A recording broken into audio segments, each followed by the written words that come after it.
ba nila magbuhat? Tingnan yung kalagayan nyo doon. Iyan nyo kung kayo ang nandiyan sa buhay nila. Ayaw magbigay. So gusto ng sheriff mga kabayan hanggang alas 12 lang, no? Mga kabayan, na tayo ngayon sa area ng Abad Santos. Kung saan magkakaroon ng demolition at makikita natin na yung mga residente dito is gumaganti, no? At umaalma sa ginagawang demolition, no? Kaya nagkakaroon ng hagisan ng mga bato, nagkakaroon ng palitan ng pagbabatuhan, no? At andito rin naman yung mga kapulisan at nakasalansang na rin, nakahanda sa anong mangyari, no? So pero yung mga residente talagang umaalma sila rito, no? At yung mga kababaihan naman is nandito sa labas, no? At makikita natin na naka-full support sila. Kaya yung mga residente dito, kahit na yung mga kapulisan, no, hindi rin nakaligtas sa pambabato ng ating mga kababayan dito na nakatira sa area kung saan for demolition, no? At dito nga sa labas may nakalagay din dito na save demolition, no? So ayun, no? So madami-dami to mga kababayan.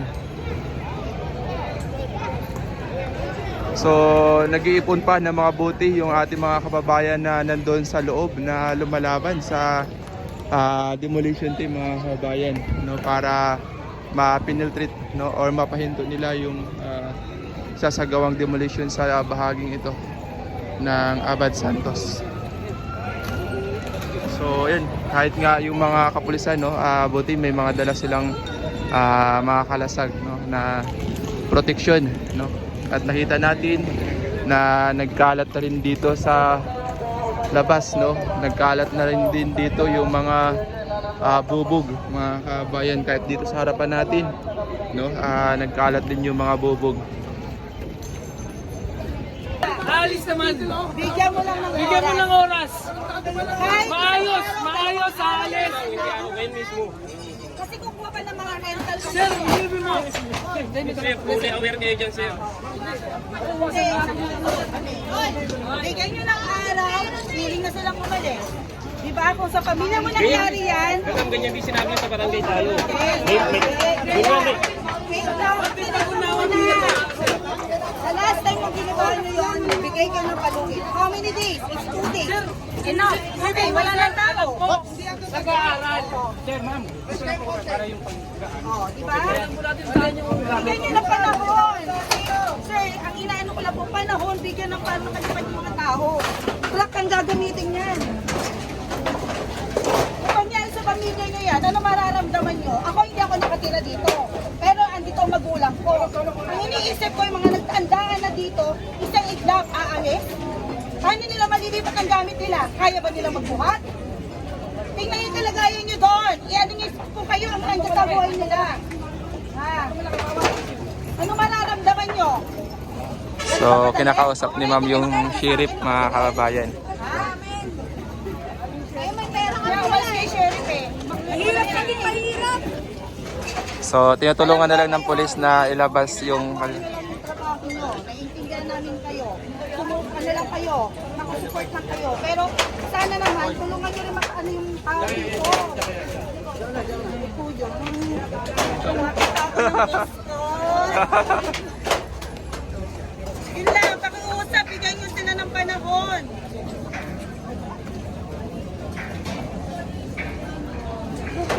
Pag-aaral yung mga bata dito, paano na pag-aaral nila? Kung yung mga anak nyo, gusto na nangyari. Ano na yung sheriff, pag nawala siya, pinakausap ko siya. Dahil nagkita na kami dyan sa barangay. Kuya, ano? Anong hindi? So ayaw magbigay. So gusto ng sheriff mga kabayan hanggang alas 12 lang, no? Saan isasakay? Nag-iisip ka ba? Then, sir, nakikiusap kami ng maayos sa'yo. Oo. Nakikiusap kami, Sir, bigyan ng kahit bilang tao na panahon. lang, maawa ka naman, oh. Tanga, may balik sa'yo yan. Ilang araw na palugit, hindi mo magawa? Sir, Nasaan ang puso mo, kuya? Ganun. Kung magkaroon ka ng pamilya, nasaan ang puso mo? Ha? Hindi naman kadali yung makaalis agad ng oras na. Sa dami na magamit yan, sa tingin mo lalabas na lahat yan? Kuya, stable ka na kasi.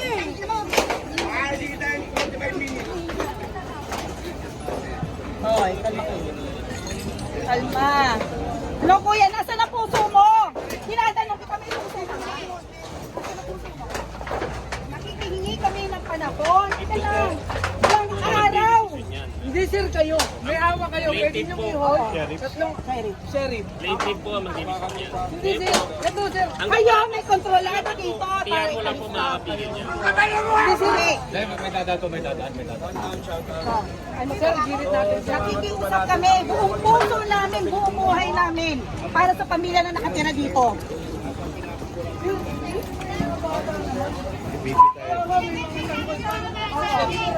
So, sinusundan yung sheriff mga kabayan. Napakasaglit sir. Aalis kami dan sir. Para wala ng gulo, walang sakitan, bigyan mo ng panahon. May Kuya, malilibatan lang sir.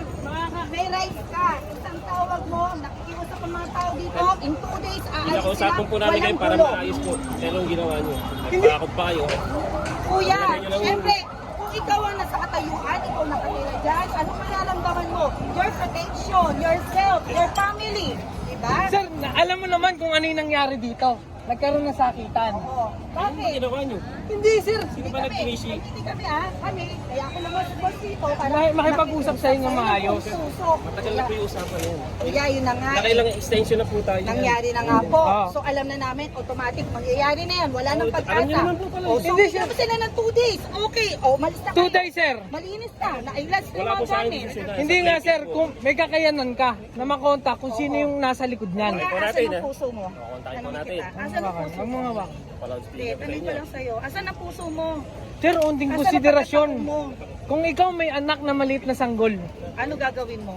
Kung ang may magulang mo, nag-aaral. senior, May nag-aaral sir. hindi Trabaho lang po, trabaho. Alam kong trabaho sir. Kaya lahat tayo may trabaho. Alam natin ang nararamdaman natin. Konting konsiderasyon bilang Pilipino, bilang kataan mo kami, kalahi mo kami.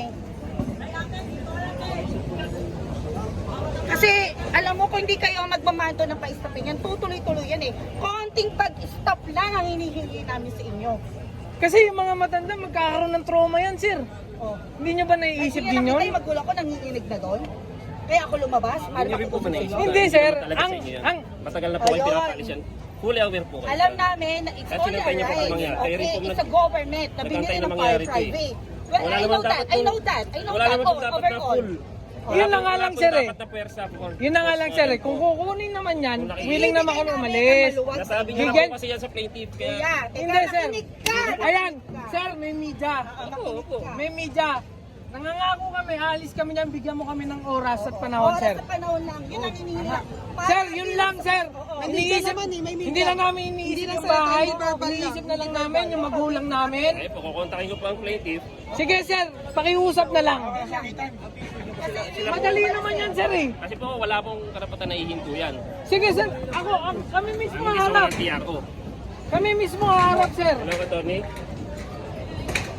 Attorney, ako napakasal ko yan yung boss day. Kaya lang, nandito pa yung mga tao pa rin.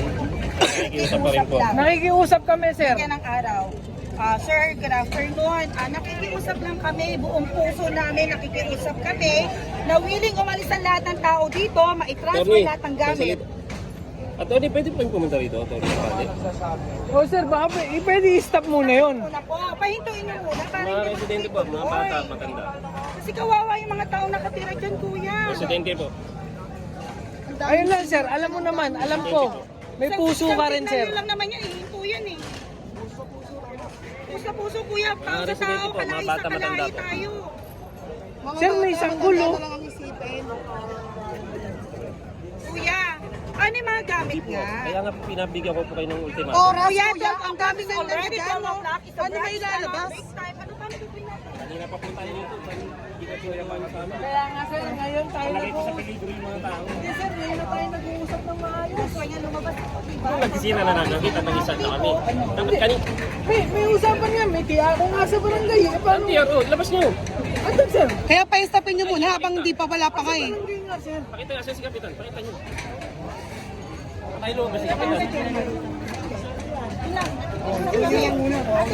Sir, hindi nga, narinig nyo na po yung abogado kung kailan. Sir, may kapangyarihan ka rin. Sir, asa sir, sir. Lumabas. Yun ang tanong Wala po dun ang kapangyarihan ko yan. Dapat nandito sila. Nakailang pakiusap na rin po kayo. Kaya ayaw na po maniwala ng plaintiff sa inyo.